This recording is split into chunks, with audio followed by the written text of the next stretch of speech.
Bismillahirrahmanirrahim. Bismillahirrahmanirrahim. Assalamualaikum warahmatullahi wabarakatuh. Alhamdulillah, alhamdulillahirabbil alamin wa bihi nasta'in wa afdhalus salatu wa atamut taslim ala sayyidina wa habibina wa syafi'ina wa dhuhrina wa maulana Muhammad. Qala rabbi shrah li sadri wa yassir li amri wahlul 'uqdatam min lisani yafqahu qawli amma ba'd. Baik, alhamdulillah, segala puji bagi Allah, kita bertemu pada hari ini untuk kita sama-sama menyambung perbincangan kita dengan tadabbur surah daripada juzuk Amma, dan kita sampai kepada surah Al-Kautsar. Baik, hari ini alhamdulillah Sayyidul Ayyam, Yaumul Jumu'ah, hari Jumaat yang penuh dengan keberkatan, dan mudah-mudahan dengan kita menuntut ilmu pada hari ini mendapatkan satu doa yang lebih istimewa daripada hari-hari yang lain, dan daripada para malaikat, dan mudah-mudahan kita mendapatkan saat dan detik doa makbul dalam kehidupan kita pada hari ini, insya-Allah. Amin ya rabbal alamin.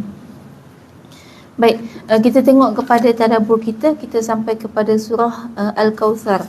Jadi sebelum ni dah 6 surah kita tengok kan, surah An-Nas, Al-Falaq, Al-Ikhlas, Al-Masad, An-Nas, Al-Kafirun, dan hari ni kita tengok Al-Kautsar. Baik, pertama surah Al-Kautsar hanya terdiri daripada 3 ayat. 3 ayat sahaja, kan? 3 ayat, dan yang surah yang paling pendek dalam Quran, kan? Jadi dalam 3 ayat ni ada pandangan yang mengatakan surah ni adalah surah Makkiyah, dan ada yang kata surah Madaniyah. Sebab surah Makkiyah, kalau kita tengok antara tanda-tanda dia ialah ayatnya pendek-pendek, kan? Jadi ni ayat dia pendek, kan? Jadi bila ada 2 pandangan ni, kita tengoklah macam mana boleh munculnya 2 pandangan ni. Satu mengatakan surah ni adalah daripada surah Makkiyah, dan satu lagi daripada surah Madaniyah. Macam mana boleh ada beza pendapat ni? Baik, yang pertama disebutkan sebagai surah Makkiyah sebab salah satunya adalah dikatakan bahawa ayat ini, surah ni turun pada ketika suasana Nabi pada masa tu, Nabi sedang menghadapi satu keadaan yang sangat-sangat menyedihkan, kan? Jadi Nabi pada masa tu berdakwah, tapi kemudian Nabi difitnah, Nabi dituduh, Nabi dikatakan dengan pelbagai tomahan, kan? Yang mengatakan satunya, dikatakan Nabi ni manusia biasa, sama macam kita, kan? Kita berjalan di pasar, kan? Dan Nabi pun berjalan kat pasar. Nabi kalau nak makan, kena usaha, kena bekerja, kemudian kena cari duit, kena beli bahan mentah, kena masak, kena makan, sama macam kita. Jadi masa tu kaum Arab, kan, dia kata apa beza Nabi dengan kita, kata. Macam kita hari ni lah, kan, kalau orang puji seorang tu, kita pun kata alah, kita sama je dengan dia manusia, kita manusia juga, kan? Yang hari ni kita biasa dengar juga, ada yang kadang-kadang menyebutkan, bila kita sebut ulama ni kehebatan dia, ada yang kata dia manusia biasa juga, kan? Dia seumpama itulah yang berlaku pada zaman Nabi, dikatakan dia manusia biasa. Padahal kita tahu di kalangan manusia ni ada beza. Walaupun kita manusia biasa, kalau dalam membeng ni contohnya, kan, dan kita boleh kata bos kita manusia biasa juga, sama macam kita, time jamuan makan nasi juga, kan? Sama, tapi beza kat mana? Beza dia bos kita pekerja, gaji beza, kedudukan beza, tugas kita beza, banyak beza. Dan macam tu juga kedudukan kita di sisi Allah memang ada beza. Antara orang yang berilmu dengan yang tak ada ilmu beza. Antara orang yang beriman dengan yang tak beriman beza, kan? Bahkan di kalangan semua manusia ni ada kekasih Allah, kan? Nabi Muhammad SAW sebagai kekasih Allah, maknanya ada beza kedudukan, kan? Yang dikatakan semua kita sama, ada sudut dia, kan? Dia kata semua manusia sama. Inna akramakum indallahi atqakum. Yang membezakan hanya takwa. Jadi sama kat mana, beza kat mana? Beza yang kat dalam. Jadi yang membezakan kedudukan kita di sisi Allah adalah dalaman kita. Benda ni semua orang tak nampak. Dengan sebab semua orang tak nampak, maka secara layanan fizikal kita kena samakan. Kena ingat gini, dalam semua sudut, semua keadaan, kita memang tak dapat kawal yang dalaman, kan? Rohani kita, perasaan kita, pemikiran kita tak boleh nak kawal. Tapi luaran tindakan kita boleh kawal. Sebab itu Islam selalu menuntut kita untuk selalu berlaku adil pada tindakan. Contoh, ibu kan, jadi ibu. Ibu-ibu ni diperintahkan dan diwajibkan untuk berlaku adil kepada semua anak. Jadi adilnya apa? Adil maknanya sesuaikan mereka pada tempatnya. Kan? Jadi yang diperintahkan adil ni adalah pada misalnya dalam bab kita nak bagi hadiah. Kita kena bagi semua. Tak boleh tiba-tiba anak yang kita sayang je dapat hadiah. Yang kita tak sayang tak dapat hadiah. Ataupun kadang-kadang kita tak perasan. Ada anak, kalau anak banyak misalnya, ada yang suka minta-minta. Kan? Kasut baru guna seminggu dah bosan nak beli baru. Elok lagi nak beli baru. Tapi ada anak yang tak pernah minta sampai kasut dia koyak rabak, tak pernah minta baru. Kadang-kadang kita tak perasan kita duk bagi, yang duk minta tu kita duk bagi. Sebab kita tak perhati kasut anak-anak kita. Kan? Yang susun kasut anak-anak kita. Kita tak susunkan. Kita dah bagi tugas kan, okey susun kasut, abang susun kasut, adik bahagian dapur misalnya, kita dah bagi tugas. Itu bagus.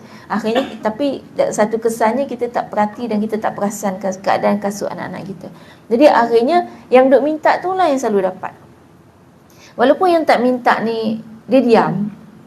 Kadang-kadang bila dewasa dia ada perasaan ni. Bila dewasa dia akan rasa, kenapa aku tak dapat? Kenapa adik yang selalu dapat?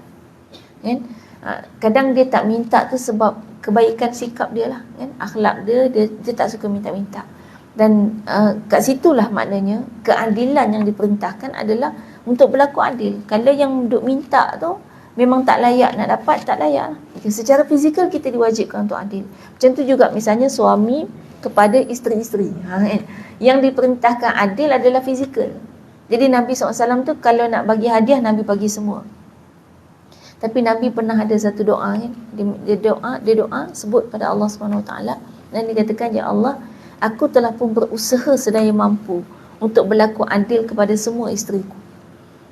Tapi aku mohon ampun kepada engkau ya Allah atas ketidakadilan perasaanku kepada mereka. Jadi maksudnya perasaan memang tak dikawal. Dan Allah bagi tahu dalam Quran bahawa kamu sekali-kali tidak akan pernah dapat berlaku adil kepada semua orang yang kamu sayang. Tak boleh. Kamu memang takkan dapat berlaku adil. Itu Allah sebut dalam surah An-Nisa. Jadi boleh dibagi tahu kamu takkan sekali-kali dapat berlaku adil sedangkan Allah perintahkan tu adil. Ni kalau kita faham, macam mana tu? Di surah adil tapi Allah kata kita takkan mampu adil. Jadi sebenarnya yang diperintahkan adil adalah pada tindakan kita. Tapi yang Allah kata kita takkan mampu berlaku adil itu adalah pada perasaan kita. Jadi memang tak dapat dinafikan. Dalam banyak-banyak anak tu ada yang kita sayang lebih. Kan? Yang kena ngaku lah memang ada kita sayang lebih. Tapi jangan sampai sebab sayang dia lebih, akhirnya dia selalu betul. Yang lain asyik salah. Kalau belikan apa-apa hadiah, asyik bagi kat dia je. Yang lain kita tak bagi. Yang tu tak boleh. Jadi kalau disebutkan sayang, maka perasaan memang tak dapat dinafikan. Nabi SAW sendiri di kalangan banyak-banyak isteri Nabi yang masih hidup tu, Nabi memang lebih sayang kepada Sayyidatina Aisyah. Lebih dia tu bukan kerana fizikal tak. Kalau sekarang ialah kan sayang lebih sebab apa? Sebab bini muda. Jadi yang ni tak, Nabi sayang sebab memang Sayyidatina Aisyah tu orangnya cerdas, sangat cerdik. Jadi dari segi keilmuan, apa yang Nabi SAW sampaikan semuanya melekat dalam hati dan fikiran Aisyah, sehingga Aisyah boleh sampaikan kepada sahabat-sahabat Nabi. Dengan makna kata kewujudan dan kehadiran Aisyah dalam kehidupan Nabi itu boleh memajukan dan meninggikan kedudukan Islam. Kan Sayyidatina Aisyah antara perawi hadis yang paling banyak. Kan untuk wanita Sayyidatina Aisyah paling banyak. Kan lebih daripada 5,000 hadis yang diriwayatkan oleh Sayyidatina Aisyah. Dan Sayyidatina Aisyah juga orang yang dekat dengan Allah, sangat bertakwa kepada Allah SWT, anak kepada seorang sahabat besar, Sayyidina Abu Bakar Siddiq. Jadi dia bukan calang-calang orang. Nabi sayang secara perasaan, tapi secara tindakan Nabi tak pernah lebihkan. Maknanya bila Nabi bagi hadiah, kan pernah ada cerita Nabi bagi hadiah satu bekas cincin, tempat cincin, dan Nabi tutup, Nabi tak bagi semua buka, Nabi bagi pada semua isteri. Kemudian Nabi tak bagi buka kat situ. Nabi kata, siapa yang dalam tempat tu ada cincin, maknanya dialah isteri yang paling aku sayang. Tapi tak boleh buka kat situ. Jadi masing-masing bawa balik rumah, buka-buka, ada cincin. Seronok lah, semua ada cincin rupanya. Kan? Jadi semua berasa Nabi paling sayang kat dia. Itu maknanya berlaku adil. Dan setiap kali Nabi nak keluar perang, Nabi akan buat undian siapa isteri yang akan ikut. Dia takkan semualah, ada seorang akan ikut. Jadi undi, maknanya itu yang keadilan. Tapi perasaan memang tak dapat dikawal. Kan? Itu lemahnya kita, perasaan sendiri pun tak dikawal. Kan? Jadi kalau sayang pada anak sama juga, maknanya secara tindakan dia, kalau beli baju raya, beli untuk semua. Kan? Nak beli alat tulis ke barang pergi sekolah, alat-alat sekolah, beli untuk semua. Kan? Semua kita berlaku adil, tapi pada perasaan tak apalah. Kan? Kita maknanya tak boleh nak kawal lah. Dah anak tu baik sangat, kita sayang dia kan. Dia dengar kata kan, kita cakap apa-apa semua dia buat. Lepas tu dia ni kita kata kebanggaan kita lah. Kan? Ada seorang lagi nakal nak mampu. Kan nakal dia tu, ya Allah, kita malu bawa dia pergi mana-mana. Walaupun macam tu, itu secara perasaan mungkin kita tak cenderung kepada dia, tapi secara tindakan tak boleh sampai disebabkan kita malu nak bawa dia pergi mana-mana, kita tak pernah bawa dia pergi mana-mana. Kan akhirnya yang dia seorang ni kita duk kurung dalam rumah. Kan pasal malu bawa dia. Dia pergi mana-mana memang memalukan. Contohnya kalau pergi kenduri dia pecahkan pinggan. Macam mana nak bawa? Memang beratlah. Inilah dia pahala besar yang diperoleh oleh ibu bapa ketika mampu untuk berlaku adil. Memang tak mudah. Kita tak nafikan benda tu memang susah. Tapi itulah pahala jariah yang berterusan sebab kita ada pengorbanan. Macam mana cara dia, ijaz masing-masing lah. Kalau Allah dah lantik kita jadi ibu bapa, maknanya Allah tahu kita mampu. Cuma kita kena perlu belajar. Kan? Baik. Kemudian kita tengok ni. Ini maknanya dalam situasi Nabi SAW ketika itu dituduh, dikatakan sebagai manusia biasa, dikatakan ajaran yang Nabi bawa tu ajaran yang baru, dituduh macam-macam sehingga Nabi sangat sedih. Maka dikatakan ayat ni turun sebagai satu pujukan kepada Nabi, untuk pujuk Nabi. Kan? Salah satu daripada yang berlaku pada ketika tu ialah Nabi SAW kematian anak lelaki. Dan kita tahu dalam kehidupan masyarakat Arab masa tu, kehadiran anak lelaki sangat-sangat dibanggakan. Jadi kalau lahir anak perempuan dia malu. Kita tahu anak perempuan ditanam hidup-hidup, kan? Selain daripada malu, ada yang sayang anak, dia tak tanam tapi dia sembunyikan. Sebab tu wanita masih kekal sampai sekarang.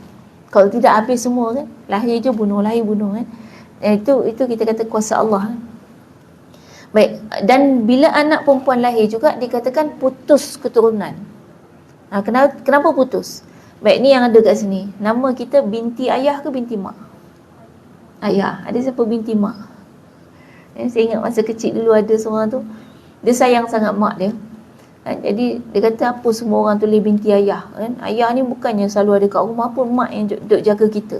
Akhirnya dia tukar nama dia binti mak dia. Pelik sikit. Ni budak-budak lah. Jadi nama kita memang secara legal memang tak naik nama mak. Nama mak ni akan wujud nanti dekat akhirat. Di padang mahsyar, nama kita akan dipanggil dengan binti mak kita. Sebab sebenarnya dalam Islam, nasab yang paling sah itu adalah mak. Ayah belum tentu. Kan? Kenapa?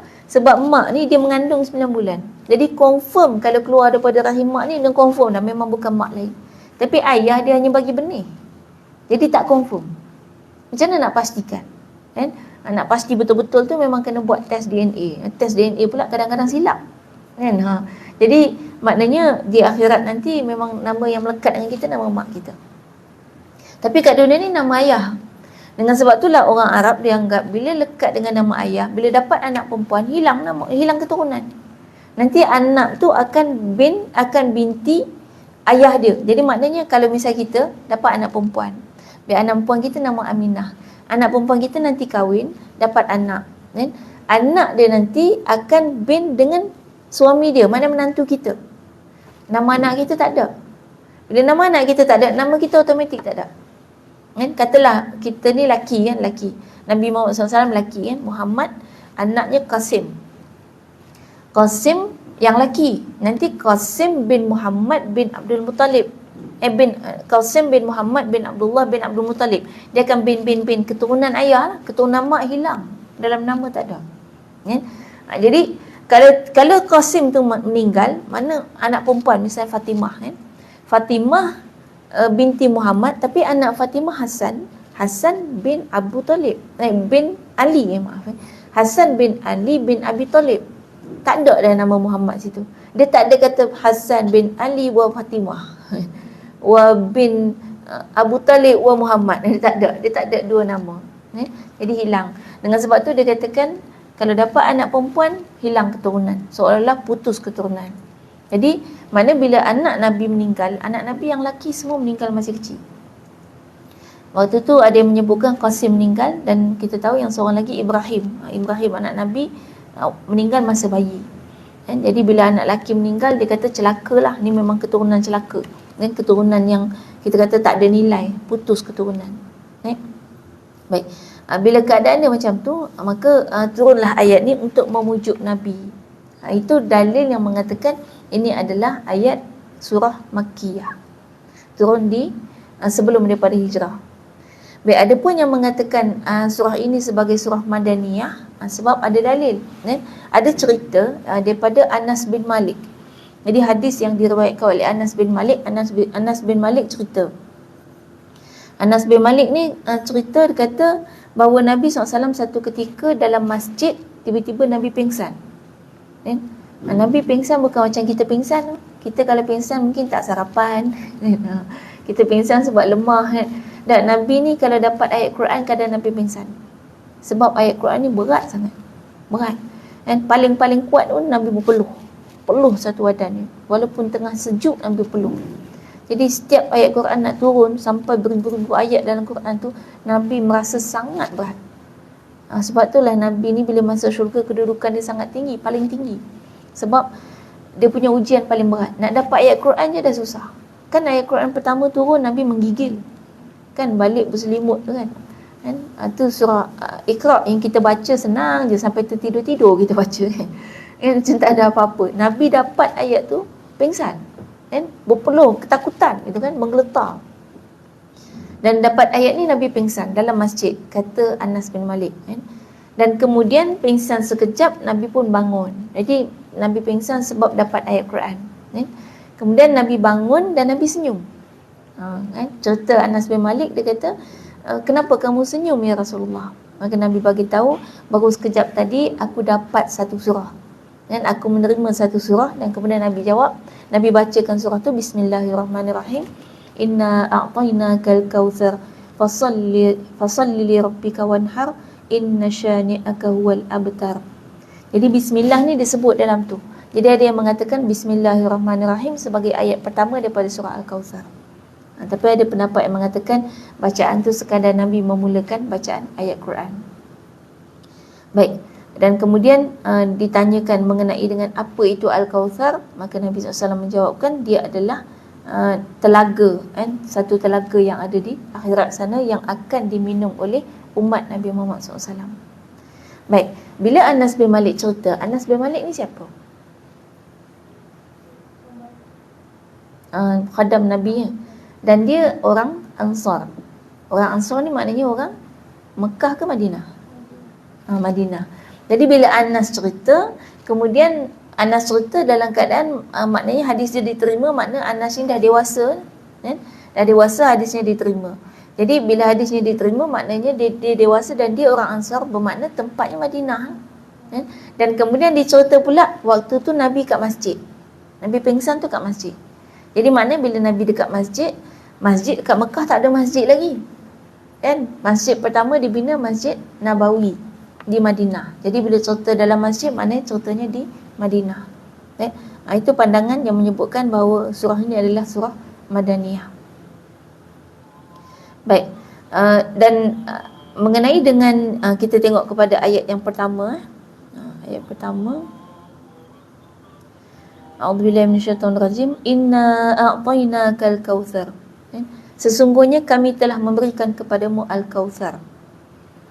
Baik, dalam hadis yang kita bacakan tadi kan, ada dinyatakan Al-Kautsar tu adalah satu telaga kan, dan ada juga pandangan yang mengatakan dia sungai. Baik, ada lagi satu riwayat kan, yang diriwayatkan daripada jalan riwayat Anas juga, mengatakan bahawa dia membaca firman Allah, sesungguhnya kami telah memberikan kepadamu Al-Kautsar. Kemudian dia mengatakan bahawa Rasulullah SAW pernah bersabda, aku diberi Al-Kautsar, waqtitul kautsar fa idza huwa naharun fa idza huwa naharun yajri. Dan sesungguhnya ternyata ia adalah sebuah sungai yang mengalir. Walam yushaqqu syaqqan, kan? Tetapi tidak dibedahkan sebagaimana sungai. Syaq ni maknanya macam terbelah. Kadang langit kita sebut syiqaq juga, dia terbelah gitu. Jadi dia ni sungai tapi tidak dibelah sebagaimana sungai. Sebab sungai ni macam belahan bumi kan. Kita tak tengok sungai pun tahu dah lah, selalu tengok kot kan. Dan sungai tu memang macam tanah terbelah, lepas tu ada satu ruang besar kan. Jadi dia macam belah gitu. Tapi dia kata yang ni sungai tapi tak terbelah. Kan? Wa idza hafatahu qibabul lu'lu', kan? Dan ternyata kedua tepinya adalah kubah-kubah dari mutiara. Lu'lu' tu mutiara, kan? Pernah dengar kurma lu'lu'? Biasa kat Malaysia orang eja lulu. Kita pun baca lulu. Kurma lulu pernah dengar? Tu lu'lu' sebenarnya, bukan lulu.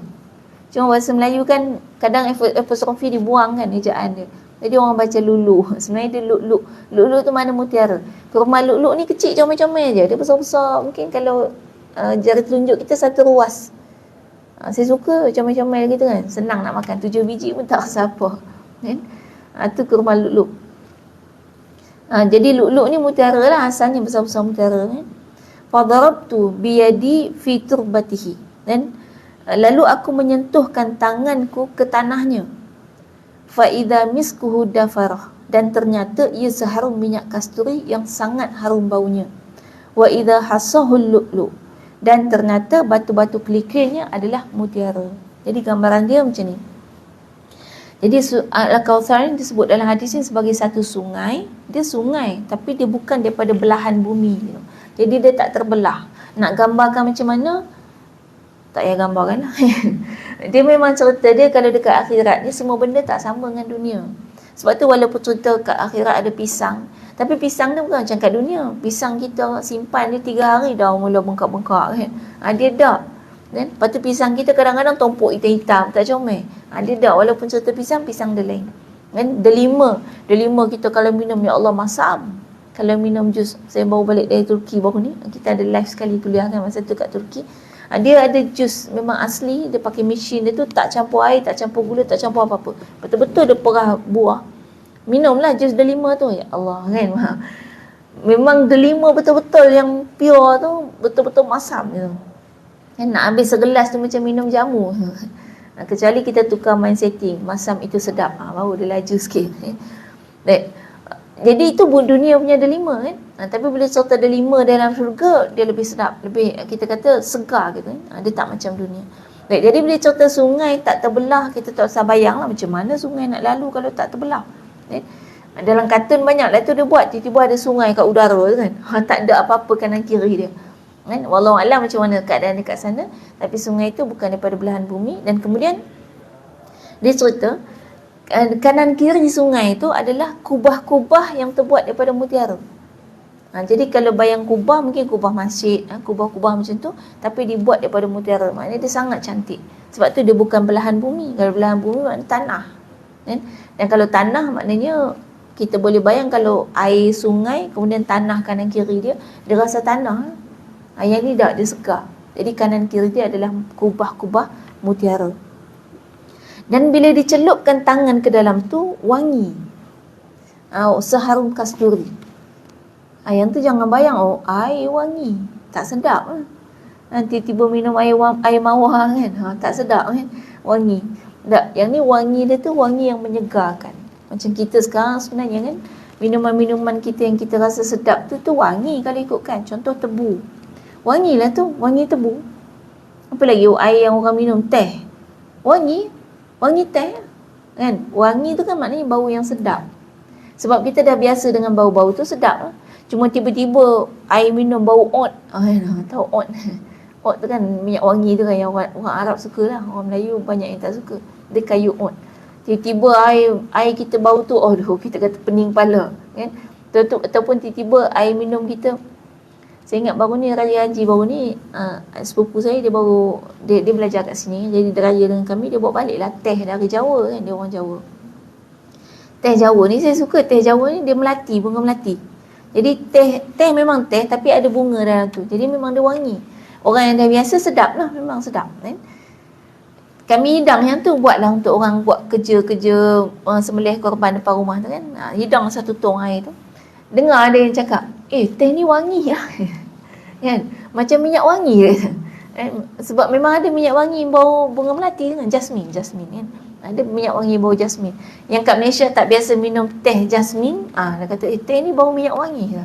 Tapi habis jugalah, maknanya bagi dia sedap. Jadi kadang bila wangi tu kita tak biasa, kita rasa pelik. Tapi kalau biasa okey. Jadi yang biasa minum teh jasmin okey. Yang tak biasa minum kata kenapa teh bau perfume? Ada perfume tumpah ke? Dia tak biasa. Jadi maknanya nak cerita walaupun dikatakan bau kasturi, mungkin kat dunia ni kita tak biasa minum air kasturi. Ada minyak wangi kasturi tu kan. Misk, kalau bahasa Arab dia misk kan. Mim sin kaf. Melayu dia kasturi, minyak wangi tu kalau bodoh dalam air mungkin kita tak minum. Tapi bila cerita ke akhirat dia sedap. Jadi Nabi kata baunya wangi kasturi, dan juga kemudian batu kelikir dalam sungai tu. Ada batu-batu kelikir kan. Batu kelikir tu adalah mutiara. Itu gambaran sungai Kautsar. Jadi makna ada yang kata telaga, ada yang kata sungai. Baik, dan dalam riwayat yang lain diceritakan lagi apa keadaan sungai Kautsar tu, keadaan Al-Kautsar tu. Nabi cerita, dakhaltul jannah, aku masuk ke dalam syurga. Kemudian faidha ana binahrin haffatahu khiyamul lu'lu'. Dan tiba-tiba aku melihat sebuah sungai yang kedua-dua tepinya dipenuhi dengan kemah-kemah daripada mutiara. Ada kemah pula. Fadarabtu biyadi ila ma yajri fihi al-ma'. Lalu aku sentuhkan tanganku ke tanah yang dialiri airnya. Fa idza miskun adfaru qultu. Tiba-tiba ia adalah minyak kasturi yang sangat harum baunya, dan aku katakan, mahadha ya Jibril. Ni apa wahai Jibril? Qala, Jibril kata, hadza al-Kautsar. Inilah dia al-Kautsar. Jadi ceritanya yang tadi disentuh air, yang ni tak sentuh air, disentuh tanah je. Tanah yang disentuh oleh air tu, tanah tu bau wangi. Itu keadaan maksud Kautsar. Baik, itu beberapa pandangan lah yang kita nak kata Al-Kautsar juga disebutkan sebagai kebaikan yang banyak. Itu maksud Kautsar. Dan kita cerita pasal Kautsar ni sebab kat dunia ni tak ada Kautsar. Ada lah orang buat air Kautsar. Ada kat pasar malam. Baru tu masa kita budak-budak dulu tak ada je kot kan. Baru. Minum tu rasa segar gitu kan, dia nak bayangkan. Tapi bukan tu lah air Kautsar kan. Bukan tu. Itu kat dunia, dia yang letak nama Kautsar. Kita pun boleh nak letak nama, kita buatlah air apa-apa kan, campur-campur nama Kautsar. Boleh je. Kalau ada orang nama Kautsar, ada dulu kawan saya ada nama Kautsar, maknanya kebaikan yang banyak. Kebaikan yang melimpah ruah. Jadi Allah kata, Allah bagi kepada Nabi SAW Al-Kautsar.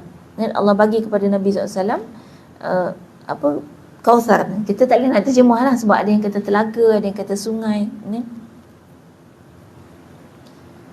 Dan kemudian dia diminum. Air itu diminum oleh haiwan-haiwan, dan disebutkan bahawa sifat air itu adalah lebih putih daripada susu dan rasanya lebih manis daripada madu. Dan sungai itu didatangi oleh burung yang lehernya seperti unta, seperti leher unta.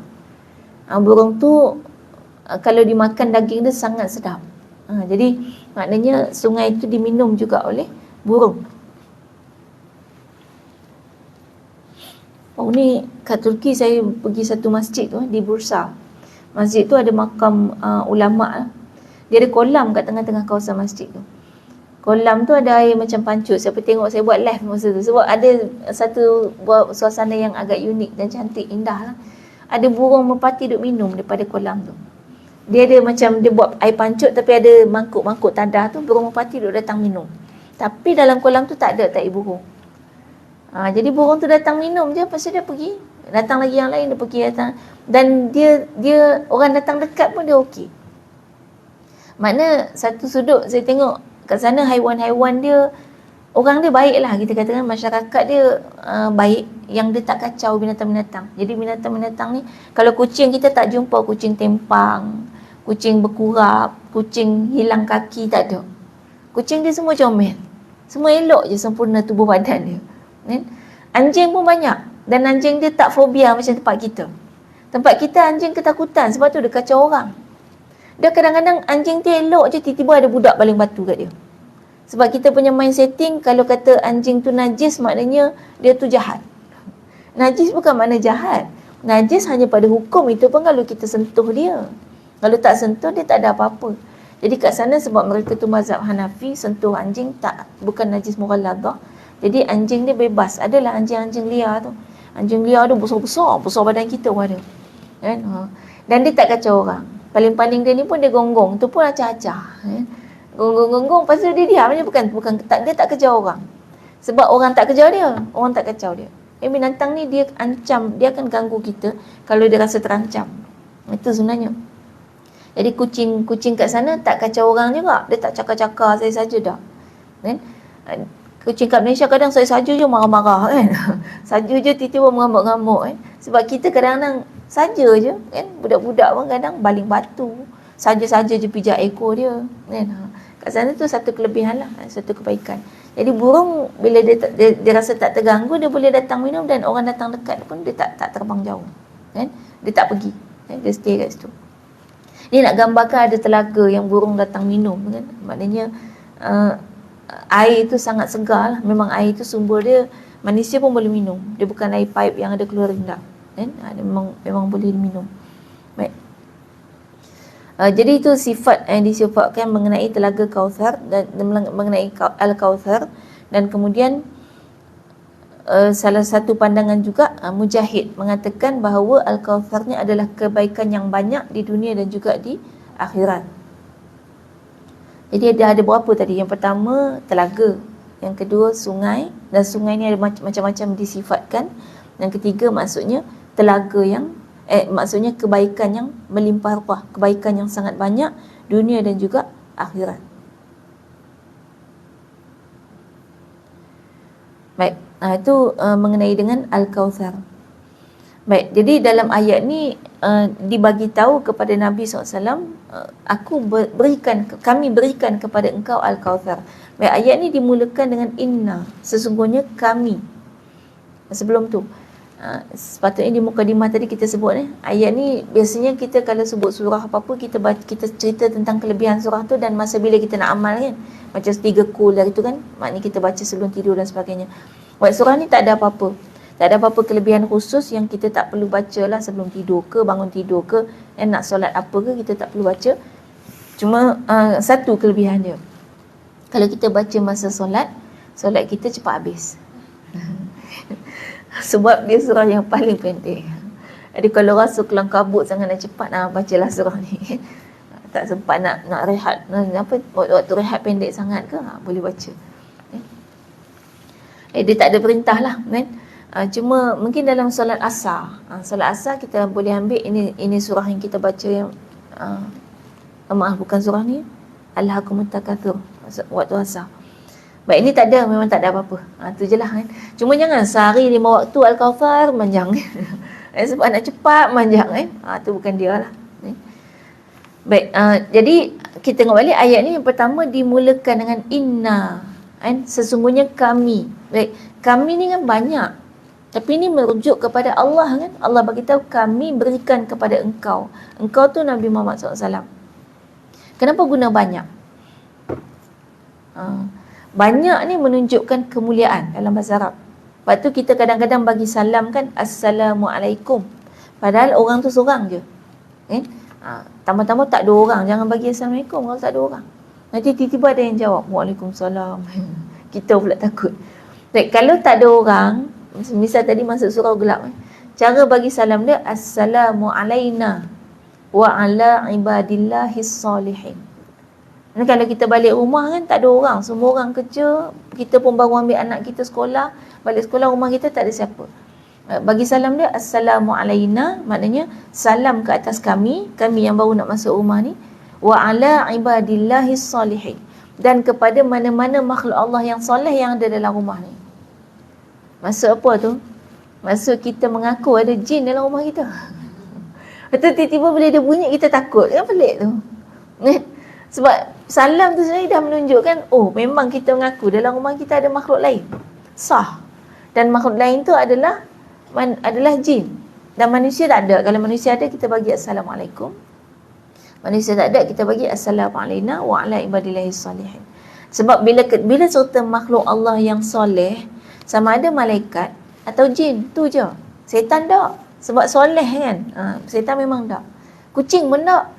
Walaupun kita ada kucing dalam rumah 10 ekor, tapi tak boleh bagi salam kat dia. Kan? Sebab tak valid untuk dia. Kan? Dan tidak ada sifat soleh untuk haiwan. Soleh ni hanya untuk makhluk yang, kalau ikutkan soleh ni untuk makhluk yang boleh masuk syurga. Jadi malaikat pun sebenarnya tak masuk. Cuma secara bahasanya kita kata malaikat adalah makhluk Allah yang baik. Jadi kita terimalah dalam perkataan soleh. Kan? Sebab soleh ni syarat masuk syurga. Malaikat tak masuk syurga. Habis malaikat baik-baik macam tu tak masuk syurga. Dan malaikat dia memang dia yang masuk syurga neraka ni makhluk yang dibagi pilihan. Yang makhluk yang masa kat dunianya memang dibagikan software dalam diri kita tu, boleh memilih, dan dengan pilihan tu lah kita dihukum. Kalau tak boleh memilih, nak hukum macam mana, tak adil lah. Dan setan dibagi pilihan mula-mula dulu dan dia pilih neraka. Dia pilih jadi untuk sesat. Malaikat dia tak dibagi pilihan, dia memang dibagi jadi baik. Sebab itulah kita kadang-kadang kalau kita nak tanya kenapalah manusia ni ada yang jahat, kan senang kalau semua manusia baik. Itu jawapan dia dah ada sejak awal lagi. Kalau semua manusia baik, maknanya kita bukan manusia, kita malaikat. Kan? Kalau manusia memang software dia macam tu, ada yang baik, ada yang jahat. Jadi kalau kita tiba-tiba duduk kat sini, kenapalah kawan kita tu perangai huduh sangat, mana betul lah kita manusia, dia manusia. Lega patutnya. Oh, mujur jumpa orang perangai huduh, mana betul lah kita manusia. Kalau tiba-tiba semua baik, silap alam. Alam malakut nama dia. Bukan alam manusia. Jadi mana tu konsep soleh tadi kan. Jadi kita doa Assalamualaikum wa ala ibadillahis salihin. Baik, kalau kita bagi salam walaupun orang tu seorang, kita bagi Assalamualaikum. Kalau ikutkan bahasa sepatutnya Assalamualaikum seorang. Kenapa kum? Maknanya kita hormat dia. Jadi itu kedudukan, makna kalau jamak bukan makna mesti banyak, tapi maknanya kadang-kadang menunjukkan kemuliaan. Jadi Allah SWT selalu menggunakan kami, kan?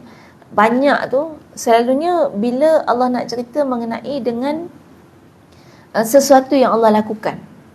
Tapi kalau Allah cerita tentang zat, Allah akan guna ana, seorang. Innani anallah, sesungguhnya aku adalah Allah, satu. Allah tak guna nahnu. Kan? Tapi kalau cerita perbuatan, maknanya nak menunjukkan kemuliaan. Kan? Allah tu boleh melakukan apa saja, Allah boleh buat sesuatu. Setiap sesuatu, segala sesuatu, maka selalu digunakan perkataan kami. Jadi inna, sesungguhnya kami telah memberi kepada engkau. Kan? Memberi itu satu perbuatan. Kan? Dibagi kepada Nabi Al-Kautsar. Baik, ayat yang kedua, fasalli li rabbika wanhar, maka dirikanlah solat kerana Tuhanmu dan berkorbanlah. Maksud dia, sebagaimana kami telah memberikan kebaikan yang banyak kepada engkau, dunia dan juga akhirat, kami juga telah bagi kepada engkau sungai dan telaga tadi Al-Kautsar, maka kerjakanlah solat fardu dan solat sunat dengan ikhlas kerana Allah. Jadi maknanya sekarang ni kaedah dia ialah kami bagi nikmat, Allah bagi nikmat kepada kita. Allah kata aku bagi nikmat kepada engkau, maka kaedah engkau bersyukur ialah solat dan korban. Itu dua ibadah. Kaedah bersyukur. Ni teknik nak bersyukur. Sebab tu kalau ada orang dia duk sebut alhamdulillah Allah bagi harta yang banyak, alhamdulillah Allah bagi rezeki, tapi tak solat, dia sebenarnya tak bersyukur. Dan duk alhamdulillah dia tak jadi. Dia kena buktikan. Sebab tu Nabi SAW ketika mana solatnya sangat banyak kan, sampai bengkak kaki tu, ditanya kepada Nabi, ya Rasulullah, kenapa engkau solat sampai macam ni sekali, padahal dosa engkau kan dah diampunkan? Maka Nabi sebut, afala akuna abdan syakura, tak boleh ke aku nak jadi hamba Allah yang bersyukur? Jadi kaedah dia, bila kita bersyukur dengan nikmat, banyakkan solat. Jadi siapa yang solat 5 waktu cukup-cukup, tak pernah tambah dengan solat sunat, maknanya kita orang yang sangat tak bersyukur. Itu yang solat. Yang tak solat lebih-lebih lagi lah, memang tak pernah bersyukur pun dengan apa yang Allah bagi pada kita. Solat cukup-cukup maknanya tak cukup bersyukur. Nikmat kita dapat banyak.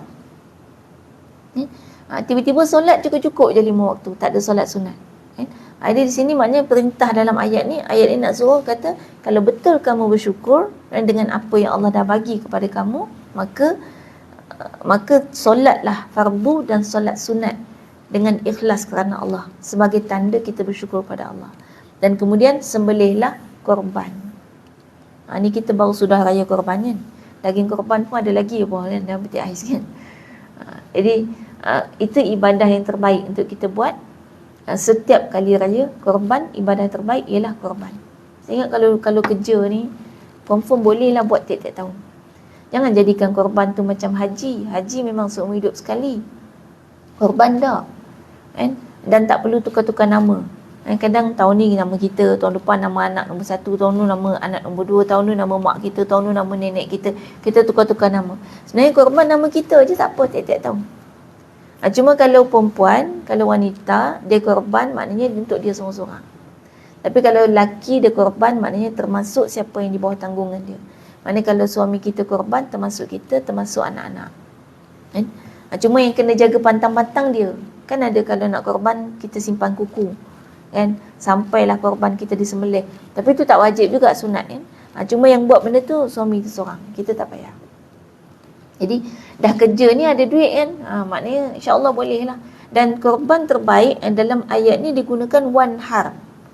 Kalau ikutkan sembelih ni, kita guna perkataan dhabaha. Idbah sepatutnya kan. Maknanya sembelihlah korban. Tapi kenapa kat sini guna inhar? Kan? Wanhar kan? Dan sembelihlah. Baik, apa beza dia? Sembelih yang pertama dhabaha, sembelih yang kedua nahara. Baik, sembelih dhabaha maknanya sembelih apa saja binatang. Tapi kalau nahara khas unta. Jadi ayat ni guna unta, suruh sembelih unta. Siapa raya korban ni sembelih unta? Kat Malaysia ada tak orang buat korban unta? Ya, kalau ada kena serbu tu. Ada? Kat mana? Pernah dengar? Saya pernah lah mengalami masa belajar kat Mesir. Sebab memang Arab kan memang ada yang offer. Dia kalau unta pun, walaupun dia besar dan lebih mahal berkali-kali ganda daripada lembu, tapi tetap bahagi 7. Kalau nak bahagi bahagian tetap 7. Jadi mahal lah. Satu bahagian memang mahal.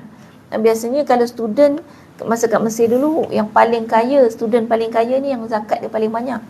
Tu student Selangor. Selangor zakat dia paling banyak. Dan kalau saya dulu Perlis, saya pula tak ambil zakat. Memang tak mampulah. Masa jadi student. Jadi ada kawan saya tu serumah, dia orang Selangor, dia buat korban tu. Dia ambil unta, jadi dapatlah rasa daging unta. Tak sedap pun. Sebab dia lihat. Dia besar kan? Dia besar dan dia tak berapa ada lemak. Tengok kurus kan badan dia.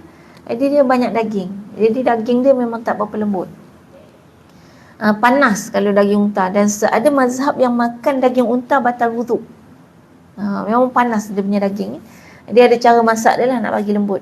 Baik, maknanya sebenarnya nak bagi tahu kat sini satu sudut ialah korban terbaik ialah unta. Saya ingat sebenarnya di Malaysia boleh import unta. Macam mana kita import macam-macam binatang. Kucing pun boleh bawa main Malaysia kan. Kucing ada pasport banyak kan. Kucing British, kucing ke mana lagi, New Zealand, kucing India. Ada pasport Melaka tu, surat beranak semua lahir kat overseas. Boleh bawa main Malaysia. Mana unta pun boleh. Cuma kesungguhan kita mungkin masih belum betul-betul sungguh. Memang ada. Memang ada yang buat. Tapi mungkin tak banyak. Harga pun mahal. Itu baru korban betul-betul. Dan yang terbaik daripada korban ni, seekor haiwan. Nombor 1, seekor unta. Yang kedua, seekor lembu ataupun kerbau. Yang ketiga, seekor kambing. Kalau boleh, ambil seekor.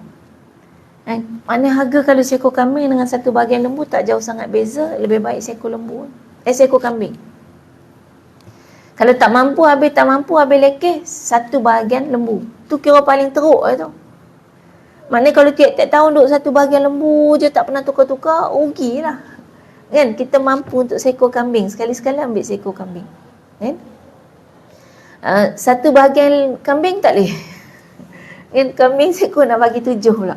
Dia kalau buat macam tu, yang terjadi ialah satu nama je valid. Jadi kalau kita kata satu keluarga kita seekor kambing, keluarga ada 7 orang, anak 5 lepas tu mak ayah ada 7 orang, seekor kambing, maknanya nama ayah seorang lah yang dikira korban. Tapi masuklah pahala, isteri dengan anak-anak masuk pahala. Itu yang kata 1 bagi 7, kambing boleh bagi 7, tapi bukan bagi 7 secara formal tak, secara pahala kan. Jangan confuse. Saya kata Ustazah Quratul Ain ajar kambing boleh bagi 7. Tak nah, itu ajaran salah. Sebab ada orang buat gitu, dia tak mampu, dia nak juga korban. Dia kata ginilah, seekor kambing 700 kan, bagilah seorang 100 kan.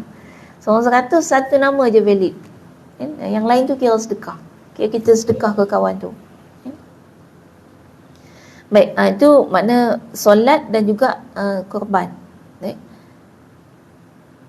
Dan ada juga yang menyebutkan maksud wanhar ialah angkatlah tulang punggungmu sesudah rukuk dan tegakkanlah ia, serta tampakkanlah tenggorokan. Tenggorokan ni maknanya tekak kan. Jadi maknanya maksud wanhar tu ialah i'tidal kan. Bila kita kata angkat tulang punggung lepas rukuk kan, kita rukuk, kita angkat tulang punggung sampai nampak anak tekak. Maksudnya i'tidal. Jadi dengan makna kata wanhar ni sekaligus membawa makna suruh solat juga kan? Baik, itu satu pandangan. Baik, ayat yang ketiga, inna syani'aka huwal abtar. Sesungguhnya orang-orang yang membenci kamu dialah yang terputus. Apa yang dimaksudkan dengan yang terputus? Yang pertama yang membenci, inna sesungguhnya syani'aka, orang yang membenci kamu. Syani' maknanya orang yang membenci, kamu tu balik kepada Nabi Muhammad SAW. Jadi orang yang membenci kamu kan? Maksud membenci kamu kat sini ialah yang pertama benci fizikal Nabi, macam yang berlaku masa Nabi hidup kan. Ada di kalangan kaum Quraisy kan, ada di kalangan Yahudi, Bani Israel yang benci dengan Nabi. Baik. Yang kedua, yang membenci sunnah Nabi. Itu yang berlaku zaman kita sekarang. Baik, apa yang dikatakan dengan abtar? Siapa yang benci Nabi? Huwal abtar. Dia adalah orang yang terputus. Jadi maksud putusnya ialah dia adalah orang yang jauh daripada rahmat Allah. Dia adalah orang yang dikatakan sebagai putus, yang tidak mendapatkan kebaikan. Celakalah istilahnya, celaka orang yang membenci Nabi. Baik, zaman kita sekarang banyak berlaku kan. Sunnah Nabi ni kita bukan setakat tak buat, tapi kita benci. Jadi kena ingat tu, ada beza status. Orang yang tak buat sunnah Nabi, okey, fine, dia tak dapat pahala, settle masalah. Tapi bila tiba-tiba kata, ni apa ni, nak solat sunat banyak-banyak sangat ni, kan Islam tu mudah, tak payah susahkan diri kan? Kita tak suka dengan sunnah tu, maka status dia adalah kita jauh daripada rahmat Allah kan? Kita tak dapat rahmat Allah, kita ni adalah orang yang termasuk golongan yang celaka. Jadi kalau tak mau buat, duduk diam-diam kan? Ada sunnah Nabi yang contohnya sunnah yang mungkin orang tak suka, jilat jari. Jilat jari ni sunnah Nabi. Dia bukan kata sedap hingga menjilat jari kan. Sedap baru jilat jari, tak sedap tak jilat jari. Tak. Nabi tak ajar gitu. Sedap ke tak sedap kena jilat jari. Kan? Tapi cuba buat kat kafe. Habis orang kata, apa jilat-jilat jari, geli kata kan, kotor macam-macam. Kan? Silap ke bila dia ambil video pula kan, upload kan. Ni kita punya bos kan, macam tu. Tiba-tiba bos yang buat kan. Bos kita jilat jari kan, macam kebulur sangat kan. Macam-macam orang kata. Baik, kalau tak suka, itu sunnah, sunnah Nabi. Nombor satu, kita kalau tak tahu kenapa orang tu buat macam tu, tanya dulu. Jangan judge sebelum kita tanya apa-apa. Kita kalau tengok benda yang aneh, yang kita tak biasa tengok, tanya dulu, kenapa awak buat macam tu? Kalau dia kata saja suka-suka, maknanya tu dia lah. Boleh lah kalau kita rasa kita tak suka ke, tak apa. Sebab itu judgement ataupun keputusan dia sendiri. Tapi kalau kita tanya kemudian dia kata, ini sunnah Nabi. Oh ya ke? Kita tak tahu. Tak tahu, duduk diam-diam. Kan? Jangan mudah judge. Sebab bahaya. Bahaya ni pernah berlaku, saya ingat dulu. Seorang alim di negara kita lah, dia minum air dalam pinggan. Lepas makan, dia tuang air dalam pinggan makan dia dan diminum. Minum. Pinggan tu dia majukan kepala, minum. Tak pakai sudu, tak pakai apa. Terus minum dalam pinggan. Ada orang ambil gambar dan dia bandingkan dengan khinzir yang minum dalam pinggan juga. Sebelah dia. Dia letak. perbandingan, dan dia kata apa beza orang ni dengan orang ni. Yang orang benci sangat dia tu sebab dia memang orang alim tapi dia ahli politik. Jadi adalah ahli politik ni ada orang benci. Tapi masalahnya kebencian tu melibatkan sunnah Nabi. Itu sunnah Nabi. Minum dalam pinggan lepas kita habis makan, tuang air dalam pinggan kita dan minum, itu sunnah. Cuma sunnah yang tak tersebar, orang kata kotor. Ni kalau kita fikir balik logik, kotor kat mana tu? Kan pinggan tu bekas kita makan. Nasi kita makan kotor ke?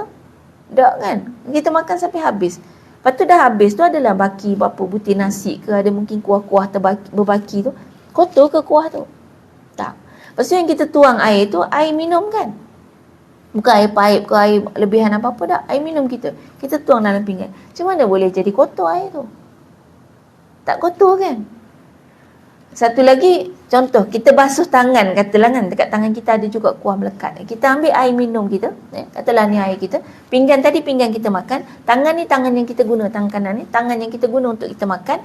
Dan kita tuang tangan air tu ke tangan kita yang kita makan. Kemudian air dalam pinggan kita minum. Kotor tak air tu? Orang kata kotor. Cuba fikir logik balik. Pinggan tu dah tadi kita dah cerita. Pinggan tu nasi yang kita makan, kuah yang kita makan. Maknanya dia tak kotor kan? Dah habis kan? Dah habis. Dia tak kotor. Dia tak kena apa-apa sampah pun lagi. Tangan ni kan kita makan guna tangan tadi. Nasinya, kuahnya, lauknya semua melekat kat tangan kita. Bersih kan kita makan tadi? Maknanya makanan yang melekat kat tangan kita bersih kan? Air ni air minum. Kita tuang tu bersih kan air tu? Air bersih, tangan kita bersih dengan makanan yang bersih tadi, pinggan kita pun bersih. Lepas kita tuang, kenapa air tu jadi kotor? Kenapa orang kata dia kotor? Bersih kan? Boleh minum kan? Itu kalau bagi tahu logik balik lah. Jadi selamanya yang kita buat tanggapan tu, tanggapan tak logik sebenarnya. Cuma tanggapan orang, air basuh tangan kotor. Kan? Yelah, air basuh tangan memang kotor kalau sebelumnya tangan kita kotor. Kotor pergi pegang kucing ke, memanglah basuh tangan, air tu kotor lah. Sebab tadi tangan kita kotor. Tapi kalau kita lepas makan, tangan kita bersih. Dan makanan tu bersih. Kan? Cuma buat depan orang habislah. Kan? Orang kata macam-macam. Baik. Yang bahayanya ini sunnah Nabi dan kemudian kita benci dengan sunnah tu. Kemudian kita kata kotor. Kan? Padahal dia tak kotor pun. Sama dengan air minum. Salah satu sunnah juga, sebelum telan air minum kita, kita kumur kalau lepas makan. Selalunya kita kumur, kita buang. Padahal makanan yang ada celah-celah gigi kita tu kan bersih. Dia makanan kan yang kita makan tadi, dia melekat kat gigi. Kenapa buang? Telan. Kita kata air kumur kotor. Dia kotor kalau bangun tidur. Sebab ada air liur kan.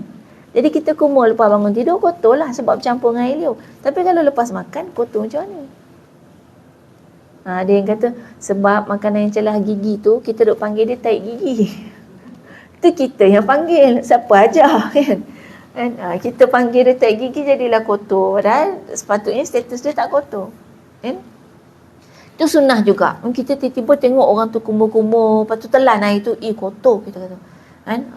Maknanya kita benci dengan sunnah Nabi. Kalau Nabi buat, kita nak kata macam tu juga ke? Kan? Benci tu yang bahaya. Kan? Dia hati-hatilah. Maknanya sunnah Nabi ni kalau tak buat, tak apa, memang tak dosa. Tapi bila benci tu bahaya. Kan? Ada yang kata bila kata ni sunnah Nabi, ni tak sesuai dengan zaman kita. Dan itu pendapat kita. Tapi hakikatnya kalau Nabi ajar sesuatu, itu pasti baik dan sesuai untuk kita semua. Kan? Kecuali ada ulama yang sepakat mengatakan perubahan zaman telah mengubah hukum ni. Itu barulah boleh. Tapi kalau pendapat kita, jangan. Dan bahaya. Kan? Baik. Dan putus kat sini juga ada yang menterjemahkan, mentafsirkan sebagai putus yang tadi dikatakan putus zuriat. Jadi sebab Nabi itu kematian anak lelaki, maka ada orang yang benci Nabi sebab Nabi dah putus zuriat. Maksud Nabi putus zuriat itu ialah anak lakinya meninggal. Ini tafsiran yang kedua. Kedua-duanya tak ada masalah.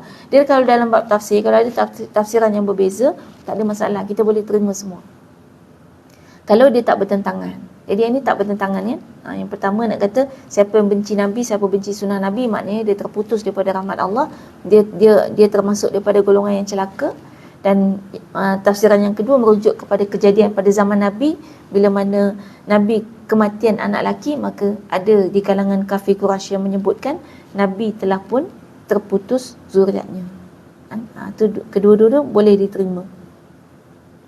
Baik, insyaAllah sampai sekadar tu surah Al-Kawthar yang keseluruhan makna dia kita ambil kesimpulan dan iktibar bahawasanya Nabi SAW diberikan kabar gembira akan kewujudan satu telaga yang disifatkan juga di keliling telaga itu atau sungai itu adanya bejana-bejana. Bejana ni maknanya macam gayung lah, cedok kan, yang jumlahnya sebanyak bintang di langit.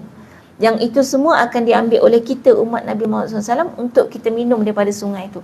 Dan bila kita minum dari situ, sekali minum kita tak akan haus lagi selama-lamanya. Dan itu hanyalah umat Nabi SAW yang diterima dan diakui oleh Nabi sebagai umatnya. Sebab ada umat Nabi yang tidak diakui sebagai umat. Umat Nabi ni maknanya siapa saja yang hidup selepas daripada Nabi SAW bangkit sebagai Rasul. Dan di kalangan umat Nabi ada yang beriman, ada yang tidak. Jadi walaupun dia kafir, dia masih dikatakan umat Nabi, tetapi umat yang tidak mengikuti hidayah. Jadi yang ini dia tak dapat. Kemudian umat Nabi yang beriman, yang beriman pula ada yang follow ikut Nabi, dan ada yang nama saja Islam tapi dia tidak mengikuti ajaran Nabi.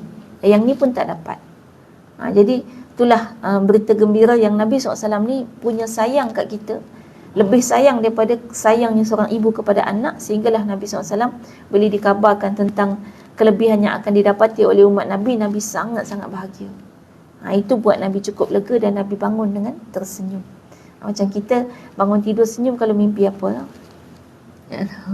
Mimpi tiba-tiba dapat mahligai kan. Dapat ke kita dapat satu baru kita senyum. Nabi tak. Dapat ke umat Nabi, Nabi senyum. Sebab kita adalah golongan yang sangat-sangat dicintai dan disayangi oleh Nabi SAW. Mudah-mudahan kita termasuk dalam golongan yang diakui sebagai umat Nabi Muhammad SAW dan mendapatkan kelebihan-kelebihan tersebut. Wallahu a'lam. Aqulu qali hadza wa astaghfirullah li wa lakum. Wassalamualaikum warahmatullahi wabarakatuh. Kita tutup dengan tasbih kafarah dan surat Al-As. Subhanakallahumma wa bihamdika asyhadu an la ilaha illa anta astaghfiruka wa atubu ilaik. Lilladzina amanu wa amilus solihati.